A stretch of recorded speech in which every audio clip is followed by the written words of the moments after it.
From the headquarters of the Guild of Champions, this is the Becoming Thin podcast.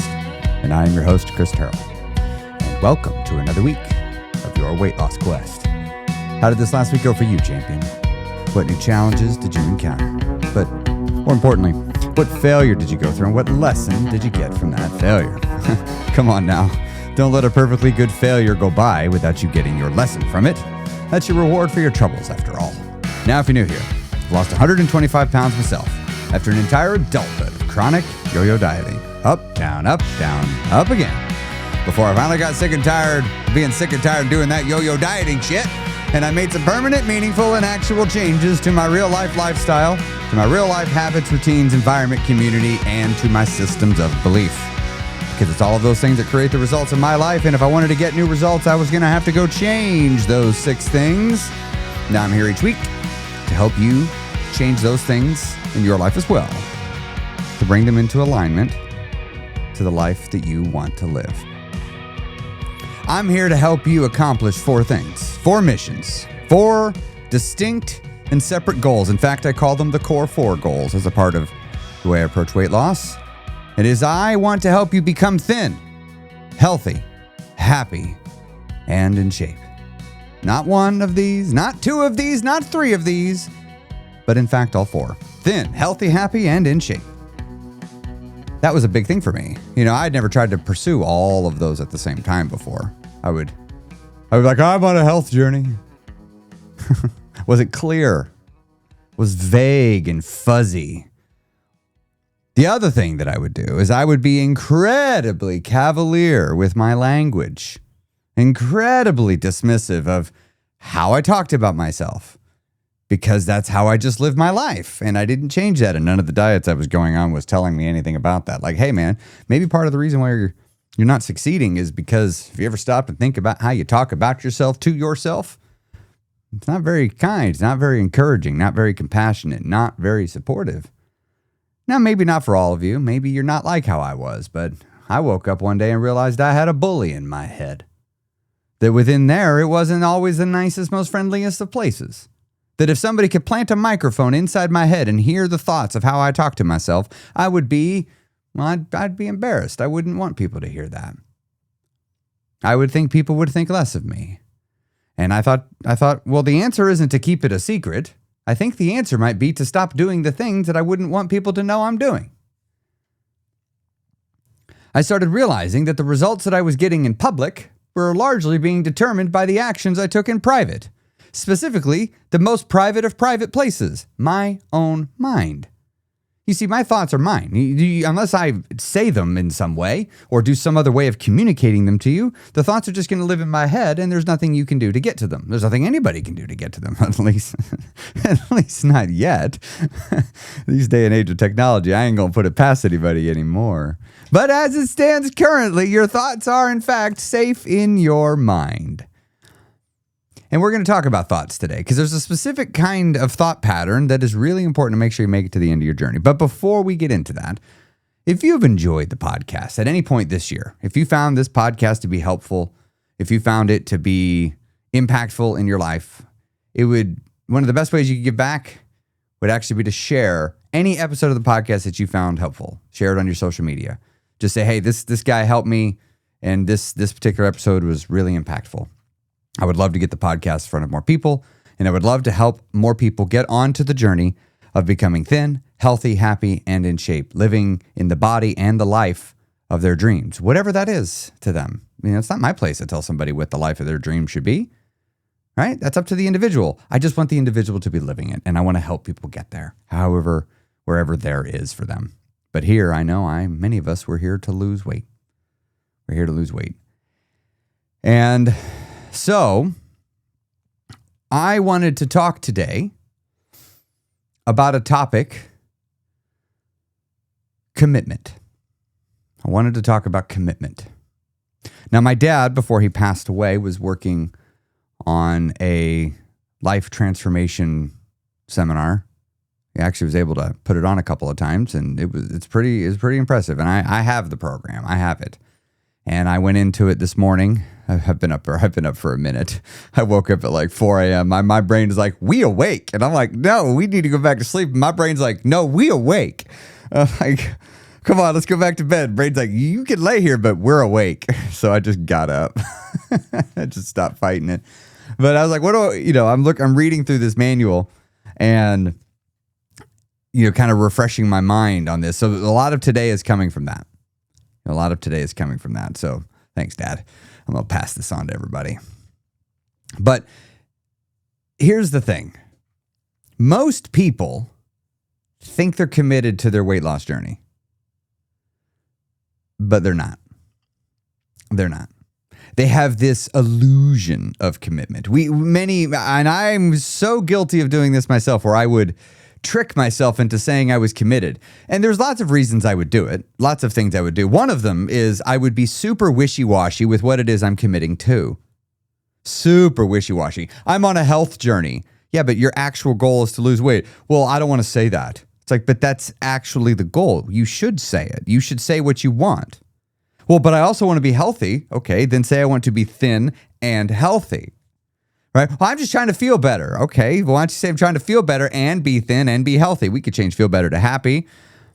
And you're like, well, I also want to be strong. I want to be capable. Okay, in shape. We could just simplify that. So you want to be thin, healthy, happy, and in shape. We need clarity of what it is that we're trying to accomplish. If you don't have a clearly defined objective, it's hard to commit to something.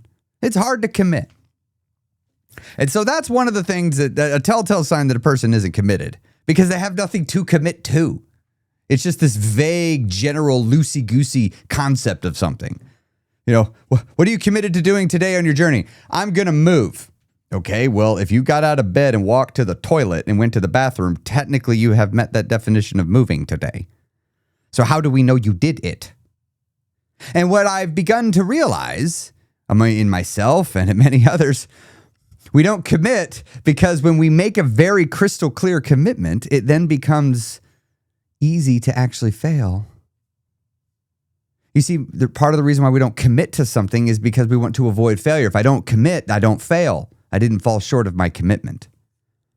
But sometimes we will commit, but we make this clearly defined goal in our head, but then we get all loosey-goosey with our language. We say things like, I'm trying to lose weight. I tried to do this. I'm trying to move more. I'm trying to listen to my hunger. I'm trying. Okay. That is language that gives a person away pretty quickly that we got some commitment things to work on. Because the phrase, I'll try, is the psychological escape hatch. And the subconscious knows the difference. It does. I promise. The subconscious knows the difference. The thing is, in life, there are two kinds of things. There are spectrums, dials, you might think. You have like a pressure gauge, right? The dial goes up and over, or like a volume knob. You turn it and the volume goes up and it goes down. That's one kind of a thing. The other kind of a thing that's out there is a switch. It's on or it's off. Like the power switch on a receiver, where I talk about that had a volume knob, there's also a power switch. It's not a power dial where I dial up the electricity to it. I just turn it on. Commitment isn't, often people think of commitment as a dial. I am partially committed. No, you are either committed or you are not. It is pass fail. It is like basketball. It either went in the hoop or it didn't. It can't kind of go in the hoop. So you are either committed to something or you are not.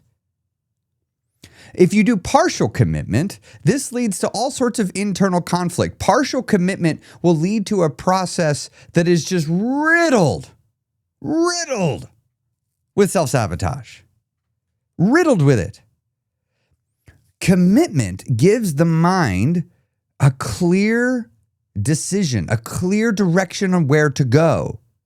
I often use the example when it comes to goals of a sunrise or a sunset. I don't really think a lot of life there is an objective right and wrong. I think within a lot of life, right and wrong is contextual and subjective. And I use the example of a sunrise and a sunset. So if I want to find a sunset, I should go outside and go west in the evening. If that's the right answer now. But if I want to find a sunrise, now it's the wrong answer. I should be getting up in the morning and going to the east because that's where the sunrises are.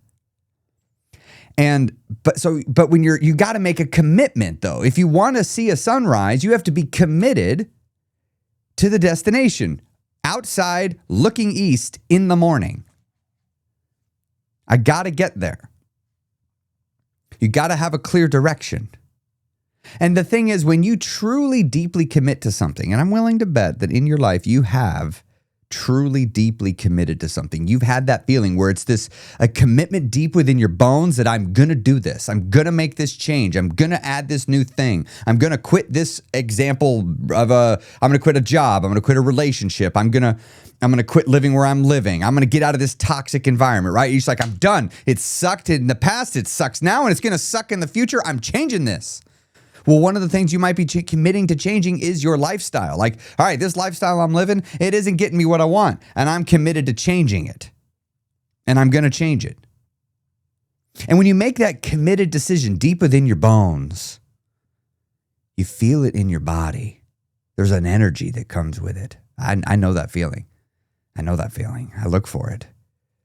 And look, it's not always easy to make the commitment. Fear can get in the way of making that commitment. Self-doubt can get in the way of making that deep commitment within your bones.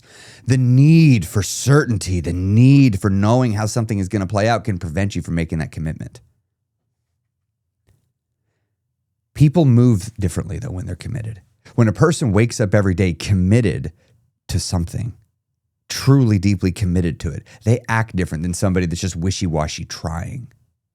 They're just kind of sort of maybe working towards their goal. I'm going to give it my best. If it gets too hard, I'll probably stop. That's not commitment. That's not commitment. You see, when a person is committed, deeply, deeply committed, this person will solve problems before they appear. Before the problems even arise, they're thinking ahead because there's no daily debate. I'm going to give a great example that many of you I know will have had to do yourself. Have you ever needed to take your kid to school by doing drop-off, like where you drive them in your car? Like, if that's what you're doing, you've made the commitment that you're going to get your kid to school every day. And so every day you wake up and you're just going to do it. There's no debate about if we're going to do it. There's no like, oh, I'm too tired. I'm not going to take you today.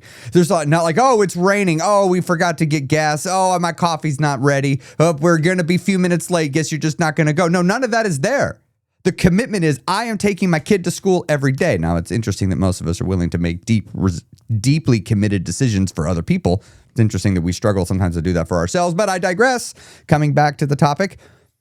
When you commit, resolve within yourself that you are going to do something, you're removing negotiation about quitting, about giving up, about not doing it. You're getting rid of the debate of will I, won't I? It's will I do it pretty or will I do it messy? But I'm going to do it. I'm going to beat my head against the wall and keep going until I get it done. And so when you take your kid to school, you know, a lot of times at the beginning of the year, you're giving yourself a ton of buffer because you don't know exactly how long it's going to be this year. You don't know what the traffic's going to be like. Maybe you've transitioned from elementary school to middle school, so it's an entirely new route.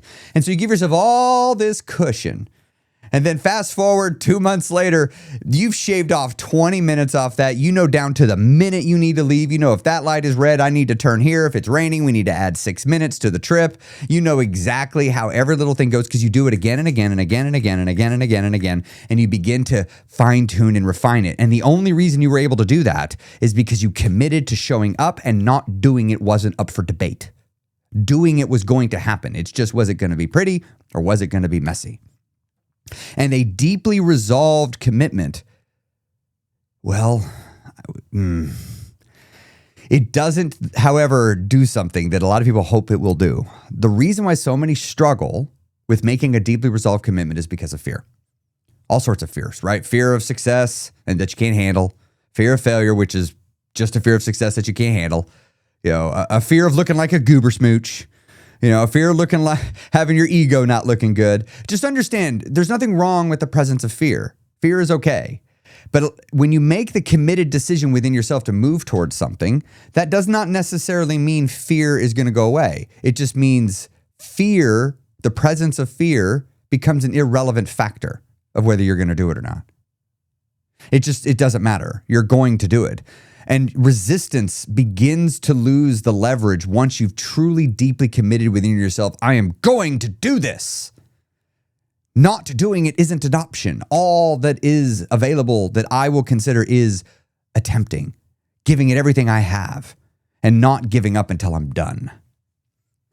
When you have decided in your head what the outcome is going to be, and you have said, I am not going to stop until I get there, or I'm going to die trying, your mind will stop arguing with you.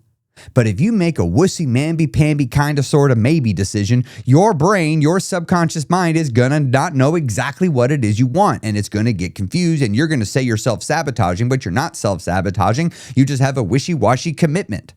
Now, that does not mean self-sabotage doesn't exist. Remember, life is complicated. Self-sabotage could show up for other reasons. Today, we're talking about commitment. Commitment. The other thing about commitment is it exposes excuses. Like, it just shines a big old spotlight on them. Because excuses really thrive on fuzzy, vague ambiguity. These loosey-goosey, wishy-washy goals. Well, I'm going to try to get my movement in this week. I'm going to try to exercise this week. I'm going to try to eat a little better this week. I'm going to try to monitor my calories. I'm going to try to get some protein. I'm going to try to sleep. I'm going to try to work on my stress. You see all this vagueness, this fuzziness. It's just you're creating a field that is just ripe for excuse making. This is going to be so easy for there to be excuse making. Commitment. When you make a committed decision within yourself, the excuses become obvious. And you begin to really see how you're blocking yourself. You see, with a commitment, a deep commitment within yourselves, it will cause you to take action when you otherwise wouldn't. It'll cause you to take action when you otherwise wouldn't. Because a lot of times we won't do something unless we think it'll be perfect. And so I think it is important that not only do you commit to a destination, you commit to how you're going to get there.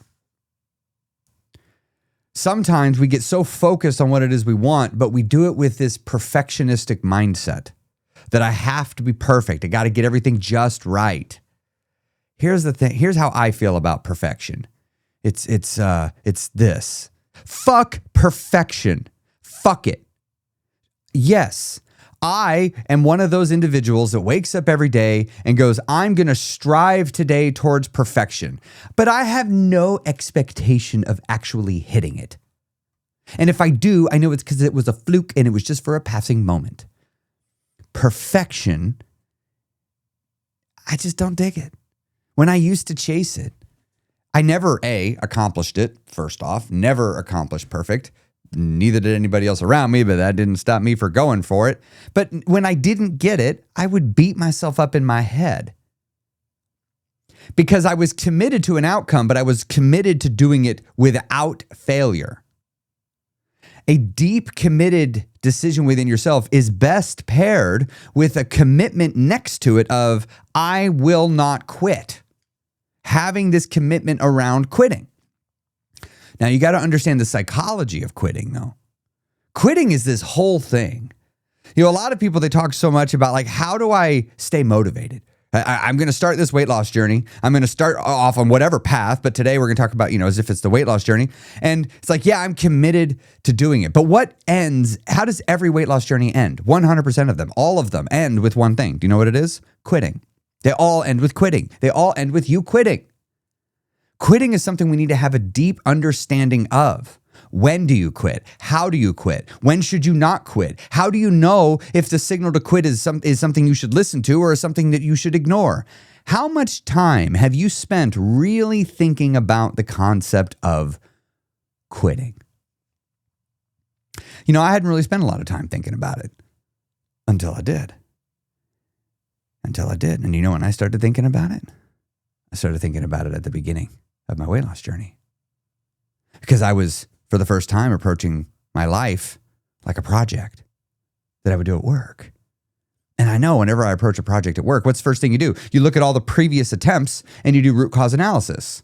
And you look at them and like, okay, why did none of these work? And we're looking for the commonalities. What is common amongst all of these diets in the past? And you know what I found out when I looked at all the commonalities in mine? There were many commonalities, but there was one that was shared amongst every single one of them. I mean, every single one of them shared this one thing. It's I would quit before I was done. I would quit before I was done. And I sat with that. Okay, I always quit before I'm done. Why? Why do I do that? I always felt like I was starting over. Well, starting over means I quit. Now, I wouldn't usually say I quit. And I had to have some self-honesty there when I was looking at this, being like, okay, I did stop, but I didn't say I was quitting. I didn't declare a quitting. I just sort of shifted from I will do something to I will try. But it started with this quitting business. Why do I quit? Why do I quit? I just kept wondering about that question to myself. Why do I quit? And so I started digging into it. And, well, I found some answers. And I want to really dig into this with you. I want to share what I learned with you that I've applied to my life. Look, I've been waiting to do this because not only did I want to lose the weight and prove that what I learned works, I also then wanted to go verify it by starting a business, starting a company. That was really hard. And trust me, I wanted to quit. So many times I wanted to quit. Yeah. But not only that, maintenance. I had to maintain my weight. Look, I have maintained my weight longer than I have ever maintained it ever. I'm not even a little bit worried anymore. I mean, I'm aware that sure, shit can happen. But no, I've been thin now for years and years. Much longer than it took me to lose it. And it took me 26 months to lose it.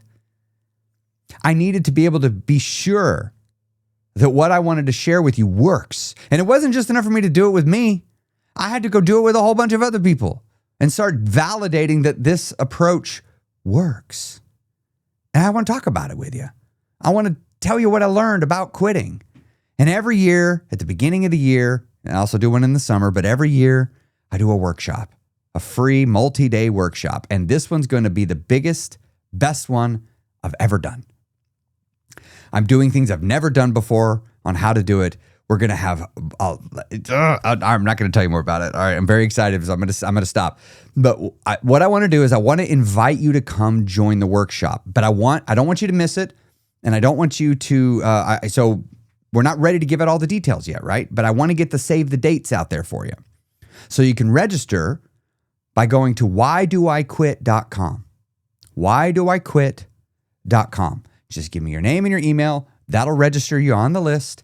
And what we'll do is we'll send you information about the workshop. That will give you the specific times. We'll give you the link for where you can go RSVP to the different sessions. If you want to come to them, you don't even have to come to all the sessions. And yes, replays will be made available to all registrants. So if you're like, hey, I don't know if I can do this, right? I don't know if I got the time. That's no problem. You can register for it and you get access to the replay for the duration of the program. And I'd love to have you come be a part of it. So if you've ever taken part of any of my workshops before, you know they're great. And I hope to see you at this next one. And if you've never taken part of one before, I really would love to invite you to join this one. This will be a great one to come to. That is going to be on January 3rd, 4th, and 5th. January 3rd, 4th, and 5th.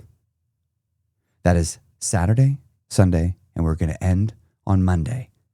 Now, we're going to dig into some stuff. My hopes are that you come out of this with some real breakthroughs, and we're going to dig into that.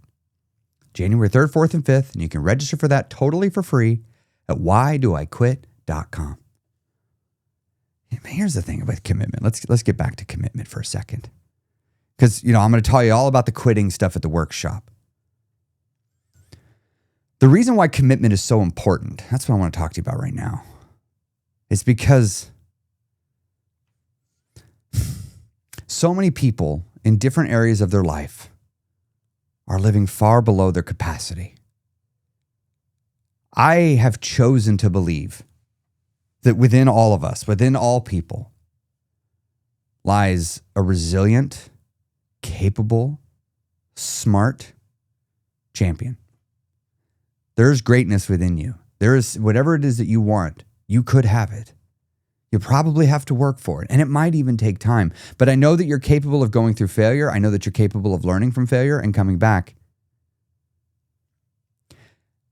I know that you haven't had everything you've wanted in life, and it's not because of your ability to be successful. I think it's because of hesitation. I think it's because you're using small tools and small commitments for big problems. And big problems, you need big commitments. The challenge for many of us is good enough becomes the ceiling. You know, we all heard the saying, good enough for government work. You know, we settle with good enough. I'm not talking about the grind set going hard. As I said, fuck perfection. But also fuck good enough. How about do your best? Do your absolute best. But is today's capacity your absolute best? Is today the greatest you could do? Or could you level yourself up and do even more?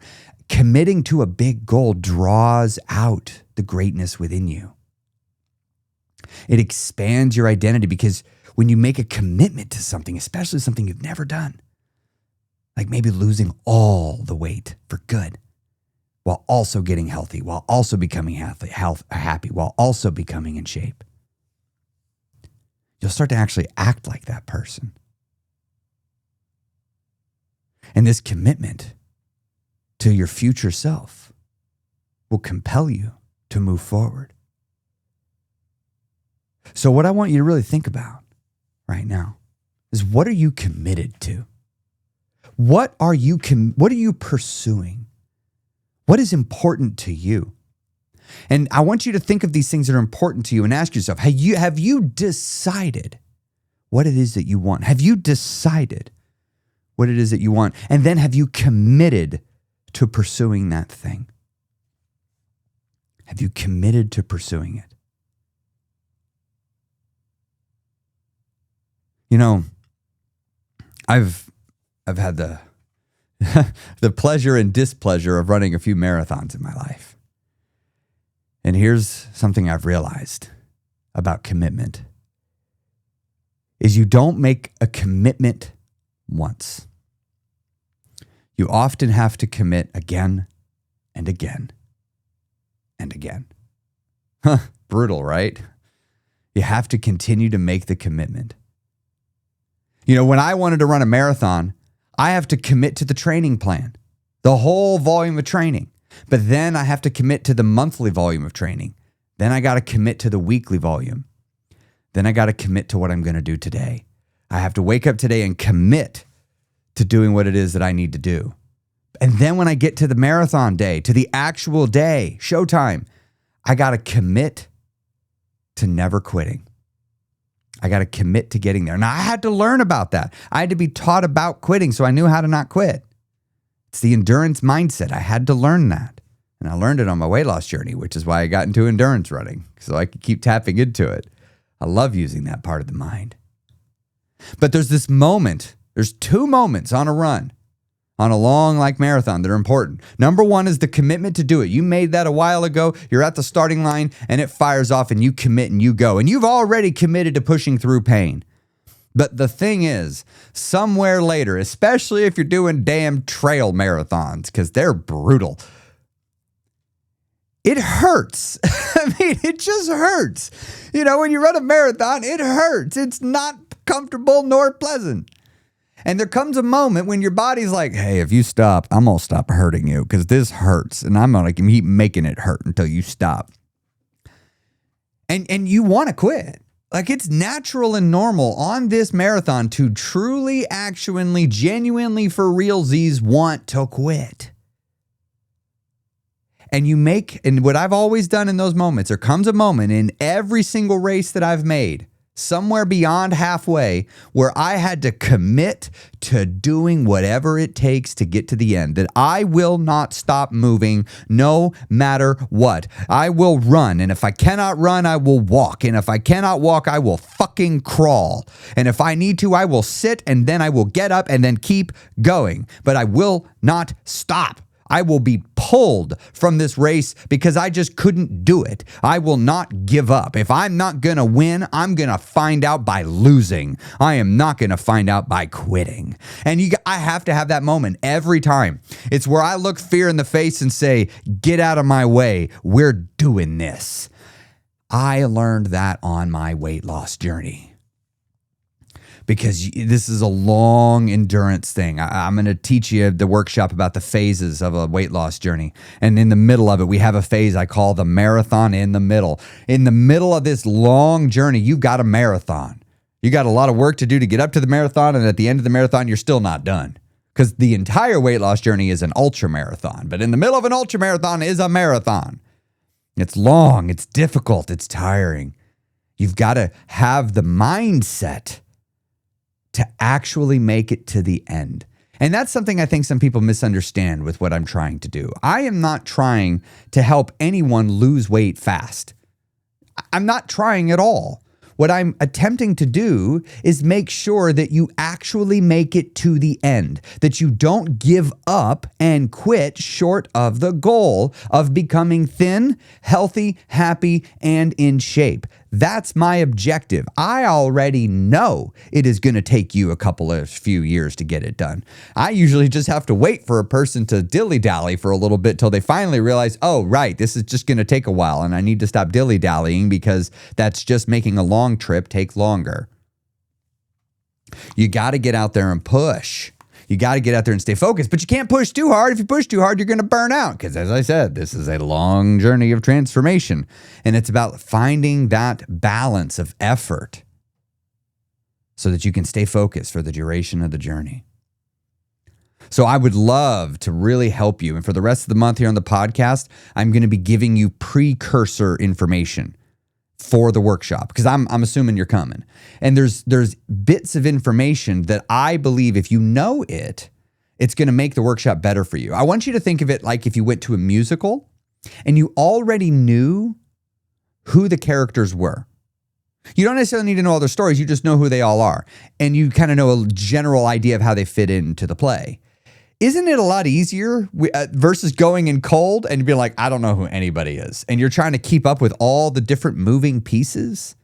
Like you might have noticed with like a movie or a musical or a TV show, like when you rewatch it, it's a lot easier to keep up with it because you kind of know some things already. Now look, on a TV show or a musical, it'd be fine if you just showed up cold. Sometimes that's part of the fun, is the discovery. But with this, I want to really set you up for success. So I'm going to be using the podcast for the rest of the year. I do this every year. And I'm going to start loading you up with information. You could think of it like the preamble to kind of just get your mind primed and ready for this workshop. And I'd love to have you register for that. You can register for that by going to whydoiquit.com. Totally free, and it's on January 3rd, 4th, and 5th. That's Saturday, Sunday, and we're going to end on Monday. Have a great day. I am so glad that you have been a listener of the podcast this week. I'm glad that you keep showing up for yourself. On behalf of the you at the end of this journey that already has the goal, that person's not here yet, but I know that person's in you, and I know that person can happen. And on behalf of that person, thank you for showing up. Thank you for pushing. Thank you, most importantly of all, for being willing to change for your future self. Thank you for sacrificing something for you so that you can move closer and closer to the body and to the life of your dreams. You deserve it. You don't need to do anything to deserve it. You just do deserve it. And I can't wait to watch you go along your journey and see you make it to the end when you can say, Chris, I did it. I became thin, I'm healthy, I'm happy, and I'm in shape.